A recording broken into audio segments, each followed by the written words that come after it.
Welcome to the Techmeme Ride Home for Wednesday, September 21st, 2022. I'm Brian McCullough. Today, Twitch is the main character for the show today for good and bad reasons. YouTube takes a serious swing at TikTok.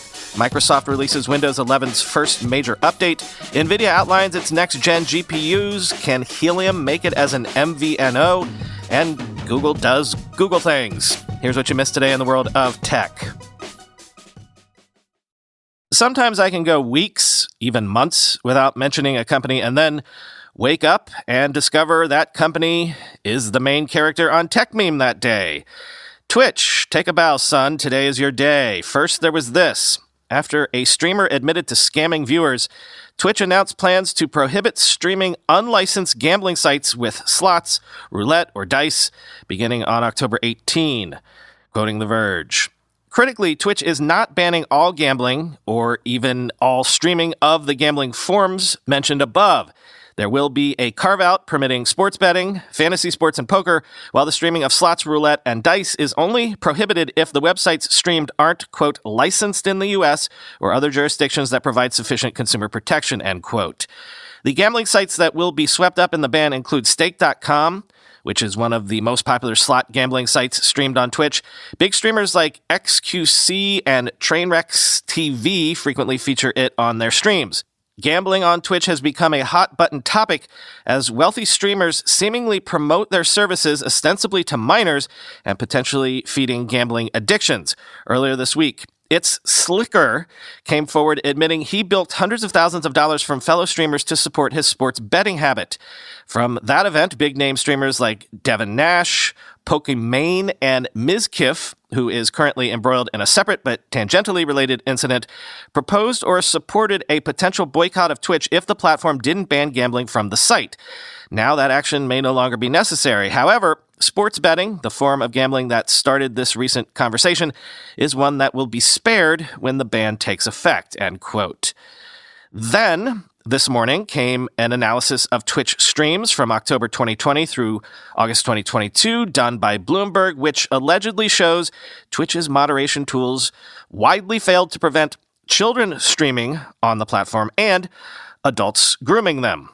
Quoting from the expose, the researcher assembled databases of Twitch accounts by manually identifying live streams of young people and determining which of their followers also track other children. One dataset represents predatory users, those believed to be adults targeting children, who each possess a follower list composed of at least 70% kids or young teens. The researcher created a separate data set of apparent children targeted by these accounts and reported instances of overt predation to the NCMEC and to Twitch. The person has studied internet harassment and extremism for years and requested anonymity due to concerns over potential career repercussions from being associated with such a disturbing topic. Bloomberg verified that the 1,976 accounts had numerous children in their following lists. Bloomberg also reviewed live video recordings and other documentation and analysis by the researcher. In the course of reporting, Bloomberg discovered additional live videos and predatory accounts not cataloged by the researcher, suggesting the problem could be even more widespread than the data portrays, end quote. And even that came amidst news that, starting June 1st, 2023, Twitch announced subscription revenue above $100,000 per account, I guess, will be split 50-50 with the company and the creator, not 70-30. This is for streamers on premium deals. Twitch says this is because its hosting costs are going up. In other words, they're cutting the pay to their biggest streamers. Quoting Mighty Keef on Twitter, Twitch alienated a lot of its core fans with its history of favoritism and hypocrisy towards big accounts. Now they are getting hit in the wallet and sending out pay cuts to those same streamers. LOL, end quote.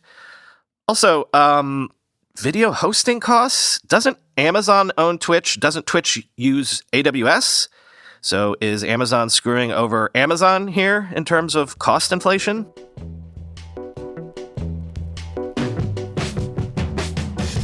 Meanwhile, YouTube says it plans to expand its partner program to give 45% of Shorts ad revenue to creators with more than 1,000 subscribers and 10 million views on Shorts within a 90-day period, quoting Engadget. With the new revenue sharing program, creators with at least 1,000 subscribers who get 10 million views on Shorts in a 90-day period can apply to join the partner program. Like TikTok, ads on Shorts appear between videos in the feed. The company began experimenting with ads on Shorts in May. Revenue from the ads will be pooled and split among creators, Mohan said. Creators will get a 45% cut of the ads regardless of whether they use music. Up until now, YouTube had a dedicated $100 million creator fund for Shorts, but creators have long complained that these types of funds are insufficient and don't come close to what the most successful creators can make, producing longer-form videos where they get a share of the ad revenue. YouTube also announced a new tier for the partner program that's meant to make it easier for early-stage creators to start monetizing their content. The new tier, called Fan Funding, will have lower requirements for accessing features like Super Thanks, Super Chat, stickers, and channel memberships, Mohan said. YouTube said it would share more details about the requirements in 2023. Finally, the company revealed Creator Music, a section of YouTube Studio where creators can purchase, quote, affordable, high-quality music licenses that offer them full monetizing potential, end quote. Those who buy the licenses will keep the same revenue share they'd usually make on videos without any music. Creator Music will also offer the option to use songs without paying up front, and instead the creator and the artist will share the revenue from the video, end quote. But back to that new rev share on Shorts on YouTube, quoting John Green on Twitter. This is a very big deal for everyone who makes or consumes video content online. My best guess is that a view on YouTube Shorts will be worth about 10x more money for creators than a view on TikTok. Also, TikTok is about to find out what happens to a social media platform when your focus is on maximizing short-term revenue rather than fostering an ecosystem where individuals and independent companies can build livelihoods, end quote. Also, quoting friend of the show Simon Owens on Twitter, hopefully this kicks off an arms race that forces TikTok and Instagram to share more revenue with creators, end quote.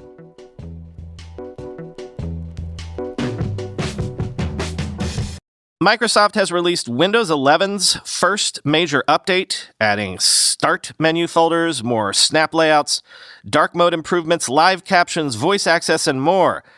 Quoting The Verge, Microsoft has greatly improved Windows 11 over the past year to the point where updates feel like they're arriving monthly now.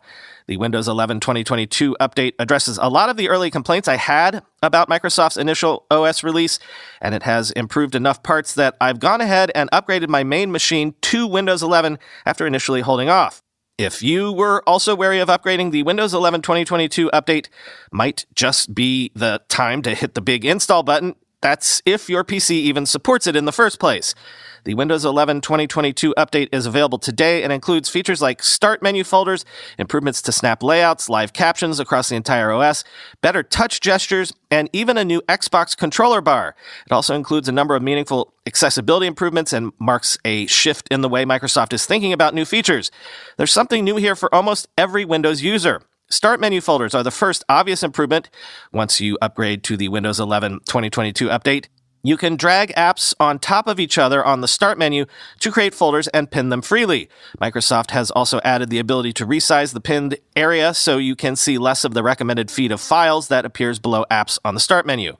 One of my favorite features in Windows 11, Snap Layouts, is getting even better in this update. As soon as you start moving an app or a folder around, a new snap bar appears at the top that lets you quickly organize apps into snap layouts with plenty of grids and layout options on larger monitors. If, like me, you weren't a fan of the taskbar in Windows 11, it has greatly improved over the past year. The taskbar time and date returned to multiple monitors earlier this year, and the Windows 11 2022 update brings back drag and drop. Just these simple additions makes Windows 11 a lot more usable for me personally, and I'm glad Microsoft hasn't waited too long to bring them back.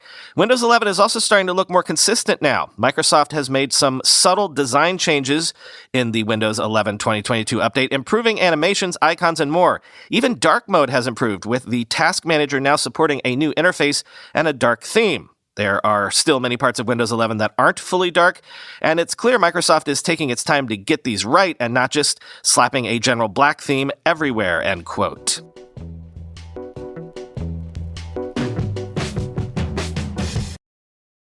We knew it was coming, but Nvidia has officially announced the RTX 4080 and RTX 4090 GPUs. The $1,599 RTX 4090 is apparently 2 to 4x faster than the 3090 Ti. Comes with 24 gigabytes of GDDR6X memory and ships on October 12th, quoting The Verge. The RTX 4090 is the top-end card for the Ada Lovelace generation. It will ship with a massive 24 gigabytes of GDDR6X memory.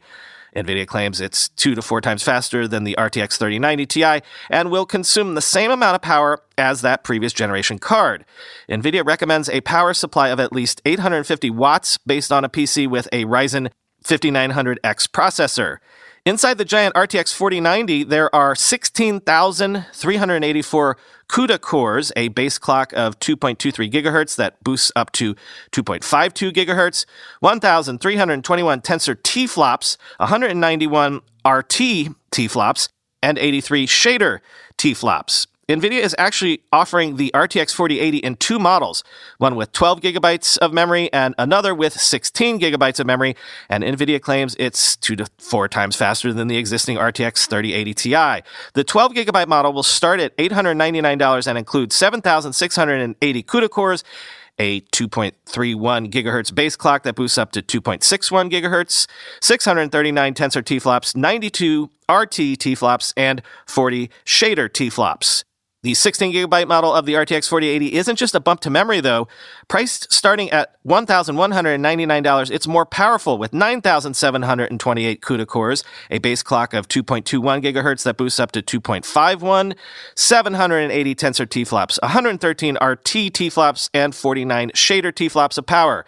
The 12GB RTX 4080 model will require a 700-watt power supply, with the 16GB model needing at least 750 watts. Both RTX 4080 models will launch in November.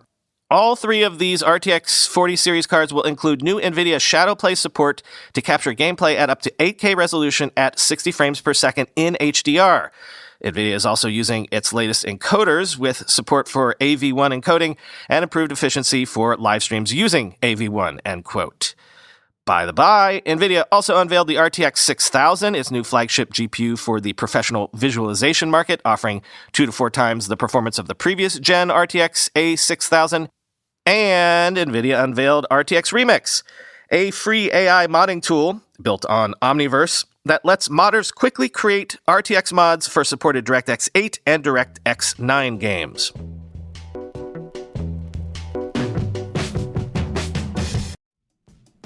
This podcast is brought to you by the Split Feature Management and Experimentation platform. What if a release was exactly how it sounds? A liberation from constraint, a moment of relief, an escape from outdated processes, tedious software changes, and the slow, painful deployments that hold back product engineers. Free your teams and your features with Split. By attaching insightful data to feature flags, Split helps you quickly deploy, measure, and learn the impact of every feature you release, which means you can turn up what works, turn off what doesn't, and give software innovation the room to run wild. Now you can safely deliver features up to 50 times faster and exhale. Split feature management and experimentation. What a release! To reimagine software delivery and propel your teams forward, start your free trial at split.io/techmeme. Again, you can test all this out, the Split feature management and experimentation platform, for free at split.io/techmeme. Earn your master's in IT from the prestigious University of Cincinnati's School of IT. The curriculum at UC Online is 100% online and asynchronous, meaning you log in when it works for you. Limited experience in IT, the MSIT program at UC Online offers an introductory bridge certificate that allows you to jump right into the master's program without a bachelor's in IT. This 4-course sequence teaches you the fundamentals of IT and is a great option for anyone looking to change careers. Build your own custom curriculum to ensure you learn the skills necessary to help you grow in the career path you want. You can now earn a certificate in cybersecurity alongside your master's degree at no additional cost. Still unsure? Request more information from one of their enrollment advisors and see if you qualify for the GIA scholarship. Go to online.uc.edu to learn more about the MSIT program. That's online.uc.edu. Not sure what to make of this, but I'm cautiously optimistic. On the one hand, Helium was one of the first crypto projects that really excited me, and yet haven't we heard folks recently say they've been disappointed with how Helium has been performing thus far? Well, Nova Labs, which is behind the Helium project, and T-Mobile have reportedly signed a 5-year deal to launch Helium Mobile, a 5G MVNO service for smartphones that combines coverage from the two companies' networks. Quoting Decrypt, crypto-fueled wireless network Helium will soon be able to introduce its mobile 5G vision to many more users. Today, Helium Network founder Nova Labs announced that it has partnered with T-Mobile to create a new 5G wireless service called Helium Mobile. Helium Mobile will be a mobile virtual network operator, or MVNO, service and will tap both the T-Mobile and Helium networks for customers in the United States. Set to launch in the first quarter of 2023, the service will rely both on T-Mobile's nationwide 5G network and Helium's user-operated 5G nodes. By combining networks and switching between the two as needed, Nova Labs says the service will offer two significant economic differentiators from traditional services. Plans will start at just $5 per month, and users can optionally earn crypto token rewards for sharing data. Boris Rensky, co-founder and CEO of Nova Labs-owned firmware and hardware maker Freedom Phi, said that using Helium's decentralized 5G network, which includes more than 4,500 active user-operated nodes at present, means that Nova doesn't have to invest in capital expenditures to build out infrastructure. That allows us to build a cellular network with absolutely disruptive economics, he told Decrypt.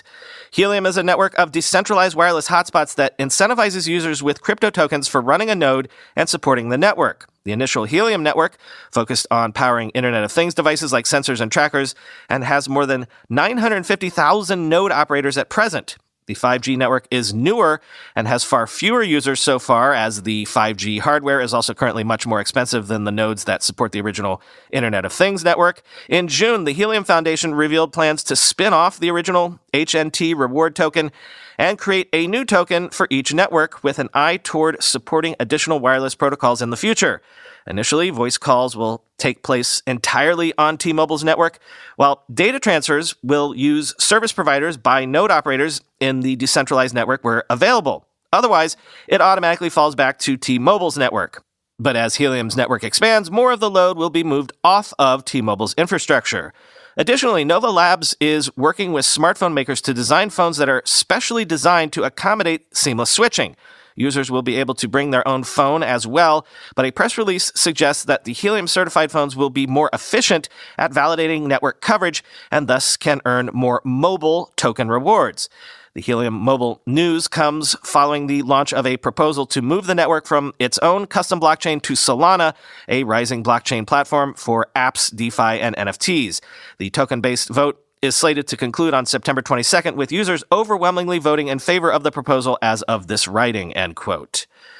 Again, this all sounds good. I'm optimistic. It always sounded good to me that I could one day point an antenna out of my window and people walking by on the street below could use my signal and I'd get paid in crypto for providing the service. Now, if they can only get the actual economics of that whole thing to work out for node operators, then the dream of a truly decentralized internet could begin to become real and a tangible use case for crypto.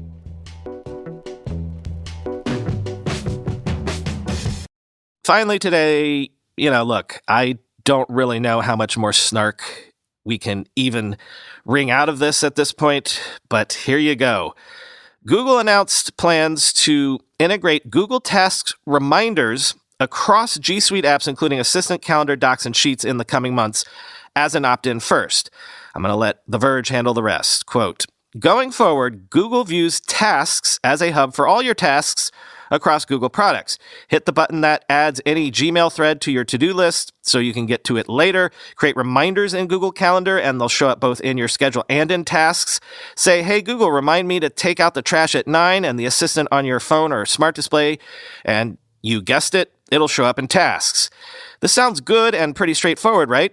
Well, it is, and it should have been a long time ago. For years, Google's reminder and task systems have been incomprehensibly divided.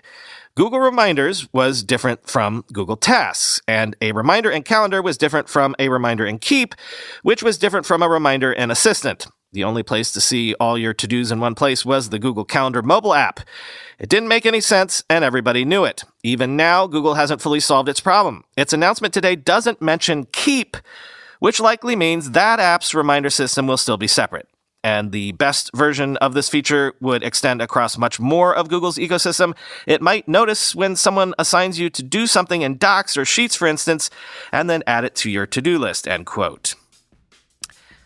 Quoting Casey Newton on Twitter, Google Reminders are now Google Tasks. To create a reminder, use Calendar. To create a task, use Gmail. Do not use Keep. Hope this helps, end quote.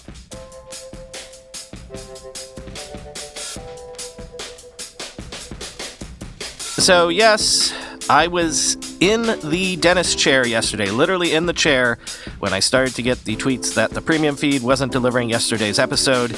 It was solely a Supercast problem, since users of the Glow.fm feed got their show, and both of those channels pull from the same parent feed, so I finally heard back from Supercast, and I think the episode finally got pushed out to everyone. We'll see. We'll see if you get today's episode. I know, believe me, I know. And to the folks saying, just go to Patreon already. I might do that, just not today or this week. But also, I chose both Glow and Supercast in the first place because I knew the founders and figured we'd get better support and service from people we knew as opposed to dealing with a bigger company that would just treat us as another faceless account when things went wrong. But if things go wrong all the time, being small, I guess, is not to our advantage. I'm sorry again. Talk to you tomorrow.